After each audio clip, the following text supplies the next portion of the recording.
It's good to be back, Campo and Joe, as we come to you.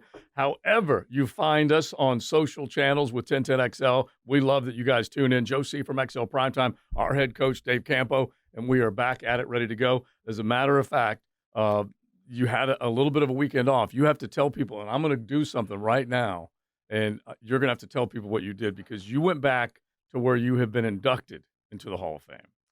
Yeah, Central Connecticut State University, which I played football and baseball. And you're putting up the yeah. We lost this week.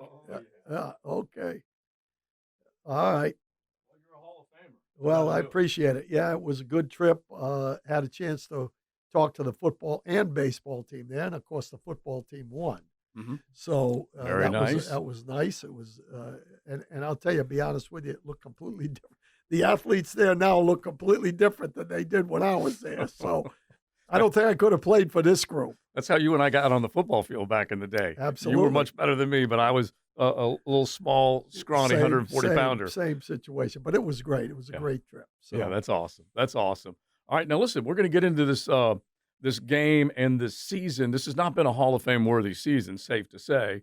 And Doug Peterson went back to a place where they put a statue up outside the link in tribute to him and Nick Foles with the Philly special, and we all know all about it back in 2017. Bottom line is, this football team has now played 2 close ball games in the end against Green Bay and against Jalen Hurts and company, but they both have ended the same way. This team is just spiraling in the wrong direction with slow starts and just mistake after mistake. Yeah, there's no question about it. And, obviously the close games hurt more than the ones that they blew you out, because, you know that if you're going to be a good football team, you find a way to win. Look at the Kansas City Chiefs last night. Mm-hmm. I mean, perfect example. Honestly, the way they're playing right now, they may run the table. Mm-hmm. Yeah, maybe the first one, and they may win 3 Super Bowls in a row. So it's disappointing, because we're making mistakes that we made in the first game. We're still making them in the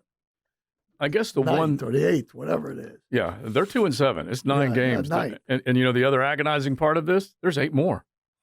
There's 8 to go. Yeah. And look, you have always taught us, as a head coach who has been competing at a very high level in the NFL and in college, you have said there's always a chance to straighten things out, turn the season around. But here we are, okay? Yeah. Now we're past the midway point of the season. Yeah, now it comes down to the pride factor on the football team. Our guys willing to do what it takes. Yeah. And I don't see us tanking. No.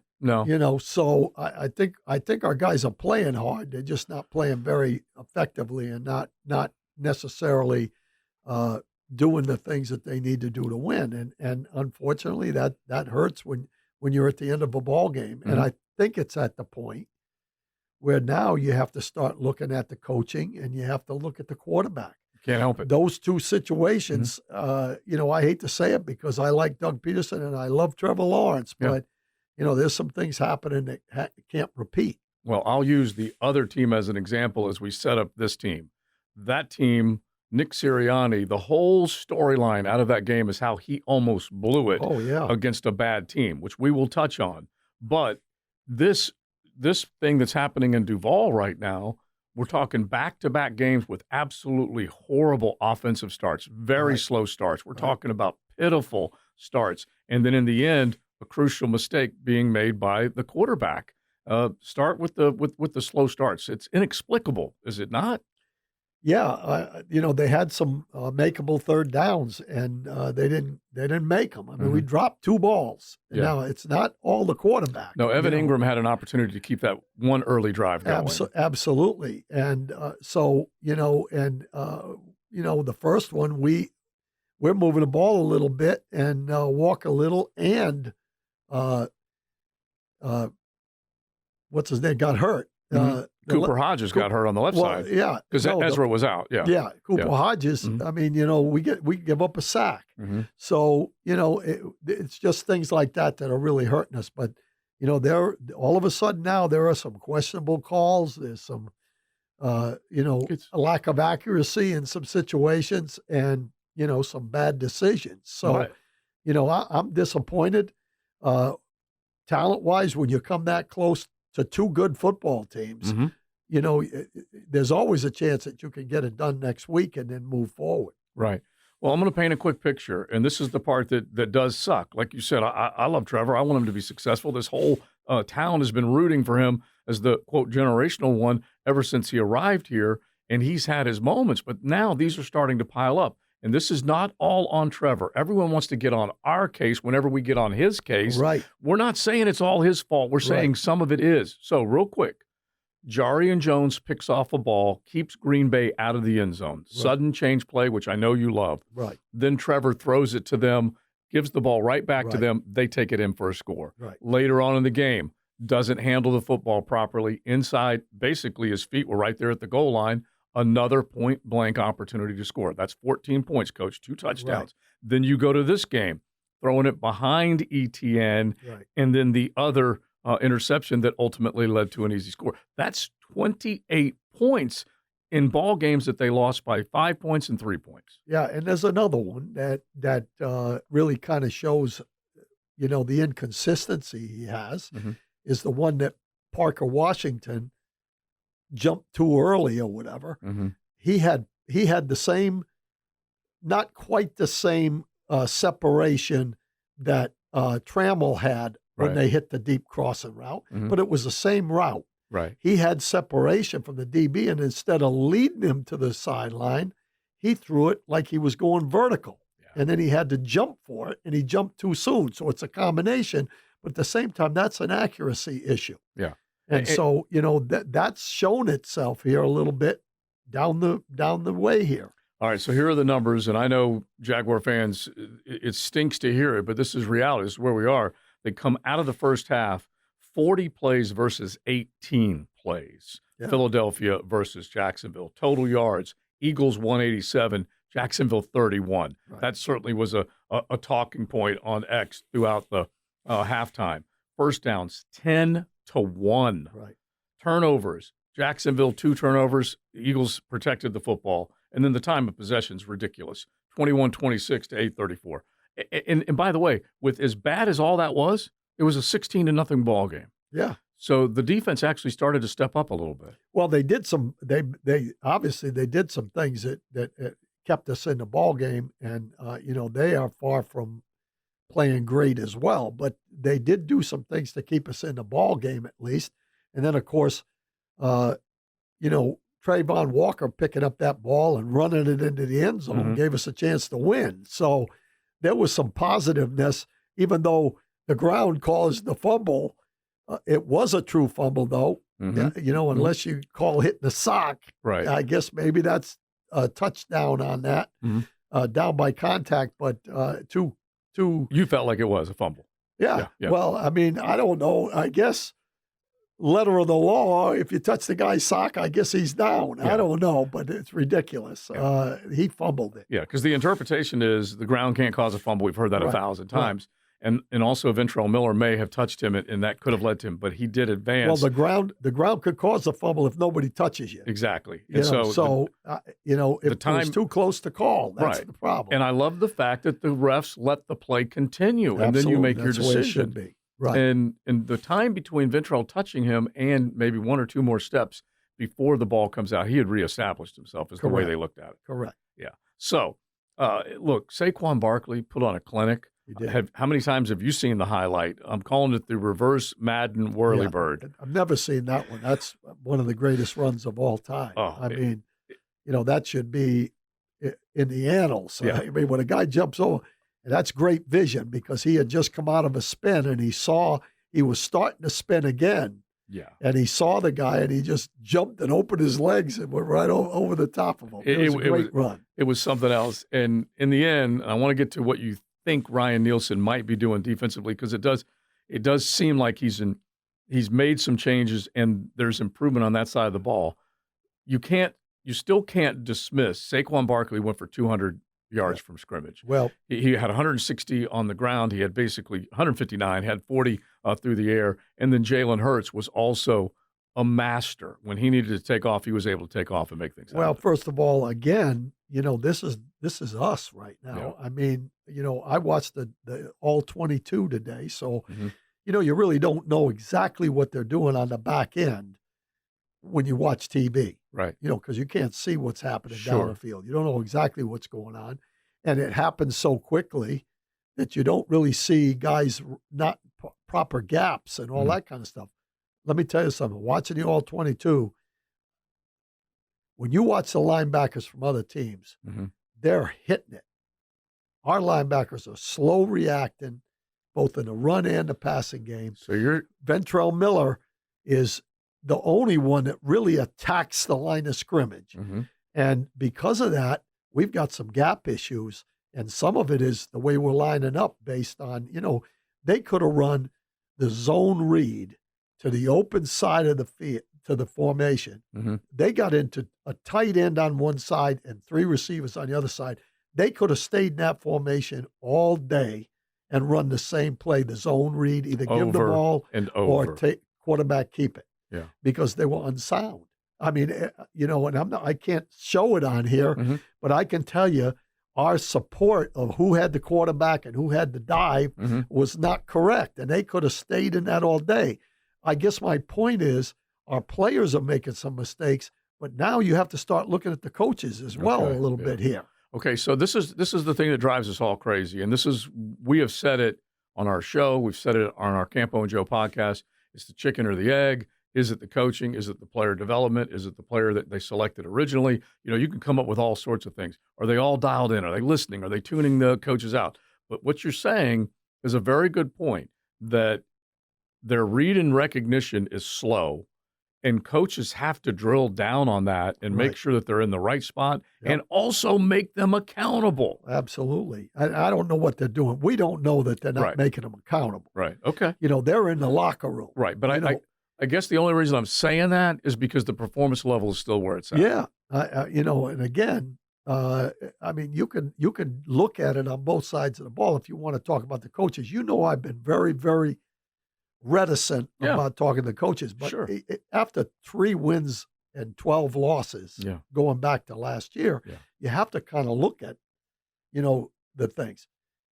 A perfect example to me is, Doug got and I have to be careful, I guess. I mean, I know all these guys. The guys know me. Mhm. But Doug came on in a press conference and said they doubled number 7 a lot. Yeah. They did not. Okay. They leaned on him a little bit with a safety. That's important. That's one thing. And a couple times, they played what we call one middle, which is man free, Okay. and where the Mike linebacker, everybody's man to man on Right. somebody, but the Mike linebacker is free and he just sits in the middle. It's like a robber defense. Robber would be the safety doing it. Okay. Middle would be the linebacker doing it.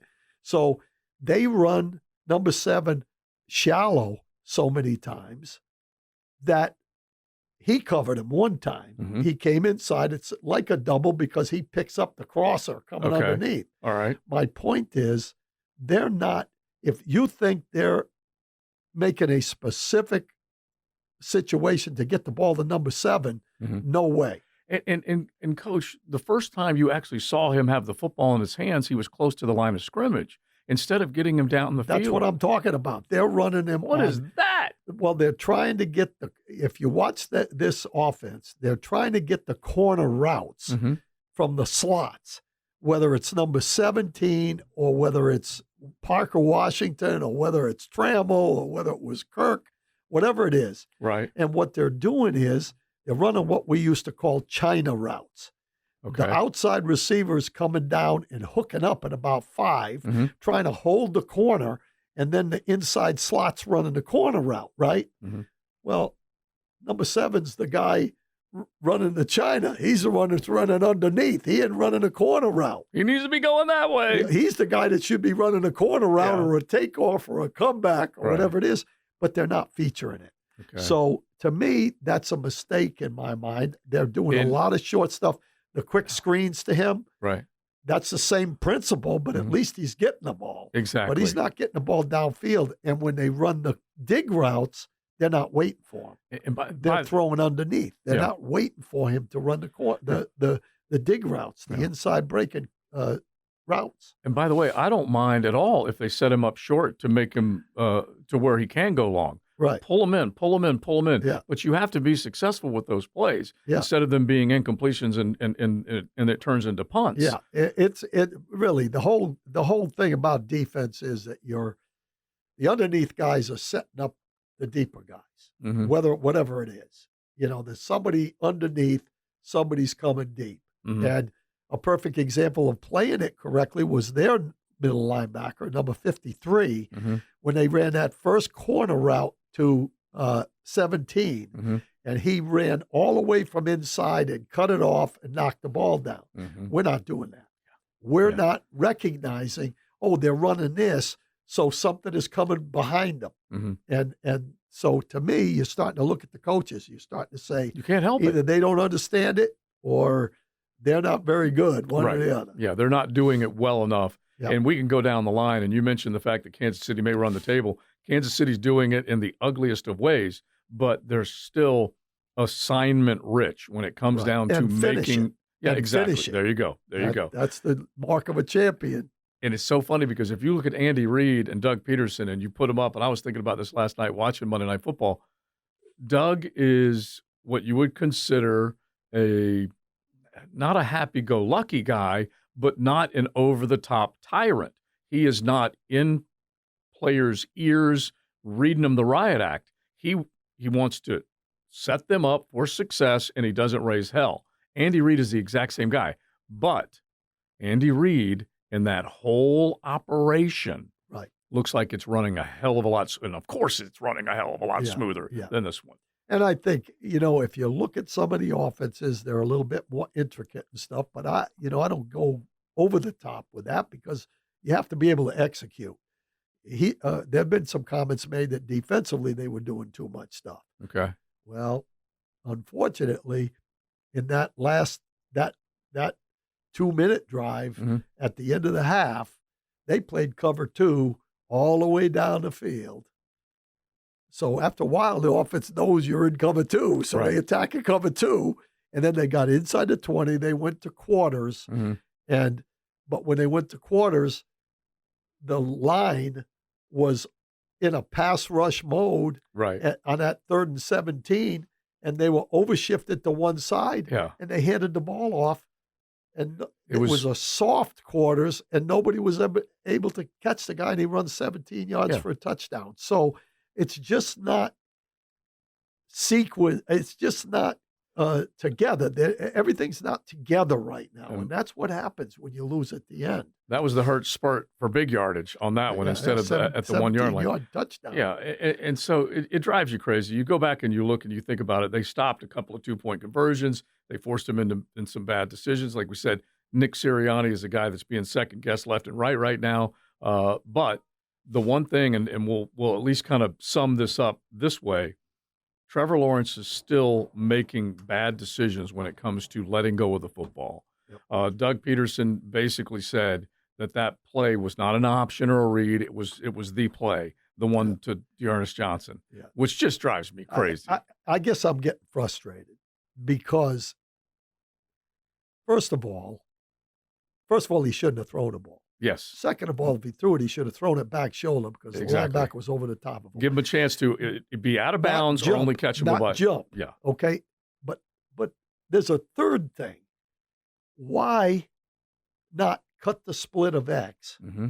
Okay. and let the running back run the wheel out of the backfield when the linebacker that's covering him is sitting there not quite sure what's going to happen? Mm-hmm. They motioned him out there, Mhm. so the linebacker's moving, Right. and he didn't give the outside guy, by the time he took off, it should be a little bit of a pick on that linebacker. Sure. The linebacker's coming over. If the wideout is going down the field, he has to make a decision. Do I go under or over? Mm-hmm. Well, they didn't give him a chance. They were so close together. He was in motion. He's moving. As soon as he took off outside, he just got outside the wideout, and he's over the top of the route. Yeah. So is it the quarterback making a bad throw? Yes. Yeah. Should he have thrown it at all? Maybe. No. But should they set the play up better than that? Yes. Yeah, In my hell opinion, yes. as a Yeah. defensive coach, I'm sitting there going, Once they motioned him out there, Right. that gave that linebacker an edge Yeah. to be able to get out there and cover him. Yeah. And name the last time you saw Dearness Johnson high point a football. Well, okay. Well, that's the third thing. Do you, in that situation on the 13-yard line, do you go to Dearness Johnson Yeah. or do you go to somebody that's a You know the guy? answer. Yeah, you know the what answer. I mean? Who do you want to get the ball in their hands in a critical situation? Right. I mean, A week ago, Evan Ingram goes up in the air and makes one of the special catches of the year. Brian Thomas has certainly done his thing. Right. Do not make Dearness Johnson, as much as Right. I like him, your number one option. And I may be, going overboard on this. It's a combination of what's going on now. It's not just one guy or one side of the ball, or, it's a lot of different things. It's not just somebody making a mistake. It's everybody making a mistake somewhere along the line. So it's very disappointing. And yet we're in it against good football teams. Yeah. It's not like we're losing to New England. Yeah. We didn't lose to New England. Exactly. We beat New England. Exactly. We're losing to good football teams, and that is the problem. I labeled them the best of the bad, and right now they've stayed in ball games, but they figured out ways to lose them. You have 5 losses as we wrap this up. 5 losses, 5 points or less. Correct. Okay, they've been blown out twice. Correct. Hell, they'd like to have that Chicago Bears game back right now, you think, based on the way they played Sunday. That was against the only Arizona. one that kind of got away from them. But, that's why, as frustrated as I am, next week is next week. Yeah. You got to win next week. You win one, and then you worry about winning one. And then you worry about winning one. That's how I look at it, and we'll see what happens. I love him. He's the most positive man in the sea of suck right now, okay? But we're done for this Campo and Joe podcast. We'll be back with you next Tuesday explaining another one maybe against the Minnesota Vikings. The last time Sam Darnold came here, he was seeing ghosts. So let's see if he can see ghosts again this Sunday. We'll find out. We need it. Yeah. For my sanity as well as theirs and yours. Yeah. All right. Thanks for watching Campo and Joe.